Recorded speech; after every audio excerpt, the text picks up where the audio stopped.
ଦେଖନ୍ତୁ ଇଏ ଲୋକଙ୍କର ସରକାର, ଇଏ ସରକାର ଲୋକଙ୍କର କଣ୍ଟ୍ରୋଲରେ ଅଛି। ପୂର୍ବରୁ ସରକାର ଯେମିତି ଥିଲା ସେଟା ତାଙ୍କୁ ସୁହାଉଥିଲା। ଇଏ ସରକାରଟି ଯେତେବେଳେ ଲୋକଙ୍କ ସତ୍ସାହସ ନାହିଁ। ଆଜି ଆମେ ସୂର୍ଯ୍ୟବଂଶୀ ସାରଙ୍କୁ ଭେଟିବାକୁ ଯାଇଥିଲୁ, ସେମାନେ ପିଲାଙ୍କୁ ଡରିଲେ। ସୂର୍ଯ୍ୟବଂଶୀ ସୂର୍ଯ୍ୟ ଡରିଲେ ନା ତମେ ମାନେ ତାଙ୍କୁ ଦେଖି ଡରିଲ? ଆଜି 500ରୁ 700 ପିଲା ଆଜି ଭୁବନେଶ୍ୱରରେ ଯେତେ ଲାଇବ୍ରେରୀ ଥିଲା ସବୁ ପିଲା ଯାଇଥିଲେ, ଶାନ୍ତିପୂର୍ଣ୍ଣ ଭାବେ ଯାଇଥିଲେ, କିନ୍ତୁ ତାଙ୍କର ଗୋଟେ ସତ୍ସାହସ ନାହିଁ। ନା ନା ତମ ମାନଙ୍କର ସତ୍ସାହସ ଅଛି, ତାଙ୍କର ନାହିଁ। ପିଲା ଗୋଟେ ଆସିଛନ୍ତି, ପିଲାମାନଙ୍କୁ କିଏ କହୁଥିଲା ଆସିବେ?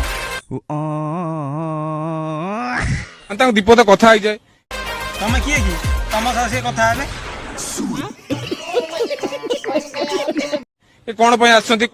ପିଲାମାନେ ଆସିଛନ୍ତି ଆମ ବିଲରେ ଧାନ କାଟିବାକୁ। କଣ ହେଇଛି? ଘୋଡ଼ା ଡିମ୍ବଟେ ହେଇଛି।